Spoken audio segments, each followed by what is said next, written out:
You ask Tiger to solve. This deals with linear equations with one unknown. The final result is n equals 7. Let's solve it step by step. Simplify the expression. Expand the parentheses. Multiply the coefficients. Simplify the arithmetic. Group all constants on the right side of the equation.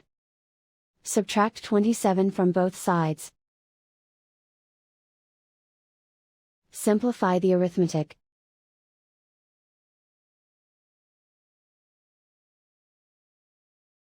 Isolate the n.